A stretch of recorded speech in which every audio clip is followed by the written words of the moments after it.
শুভ বিজয়া দশমী সবাইকে জানাই অনেক অনেক শুভেচ্ছা।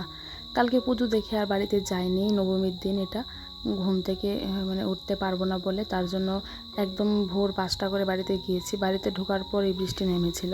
তারপর ঘরের যা কাজ ছিল ঘরটর মোছা, যেহেতু দশমী ঘর মুছে স্নান টান করে নিয়েছিলাম। এখন একটু দুধ আর ব্রেড খাচ্ছিলাম। তো হাজব্যান্ডকে চা বানিয়ে দিয়েছিলাম। আর বাবু ওই রাস্তাতে ঘুমিয়ে গিয়েছিল, ঘুমিয়ে আছে। আমিও ভেবেছি একটু সকালে একটু কিছু খেয়ে ঘুমিয়ে পড়বো, কিন্তু আর হয়নি। কারণ ঘুমিয়ে পড়লে ওই রান্নাবাড়া করতে পারবো না, লেট হয়ে যাবে। তো যেহেতু আমাদের এখন নিরামিষ চলছে, আজকে দশমী যাত্রাও করতে পারবো না।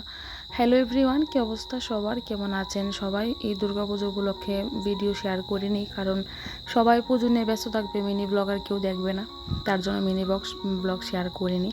রান্না করতে চলে এলাম তোর জোর করে, কিন্তু নিরামিষ খেতে তো একদম ভালো লাগে না। তারপরেও নিরামিষ রান্না করতেই লাগবে। কেন জানি না, নিরামিষটা আমি একদম পছন্দ করি না।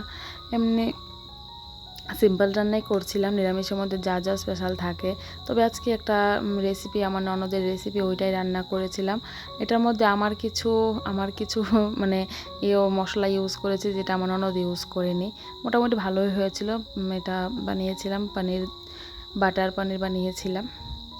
সবাই যেভাবে বানায় সেভাবেই রেসিপি শেয়ার করতে যাচ্ছি না, কারণ রেসিপি শেয়ার করার মতন সময় আমার কাছে নেই। আর কুমড়া কেন জানি না, আমি কুমড়ি কাটতে পারি না। বসেছি, অনেকগুলা কুমড়ি নষ্ট করে দিয়েছি। আর একটু পোলাও বসিয়ে দিয়েছি।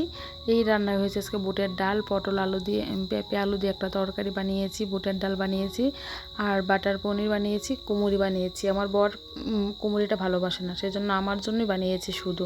আমি কেন জানি না কুমড়ি একদম কাটতে পারি না। তো সন্ধ্যার পর একটু আজকে অনেকটা রেস্ট নিয়েছি। তারপর আবার সন্ধ্যার পর পুজোতে বেরিয়ে পড়লাম। আজকে তো লাস্ট দশমী, আর তো শেষ। আজকের ভিডিওটা কেমন লাগলো জানাবেন। Tata, good night.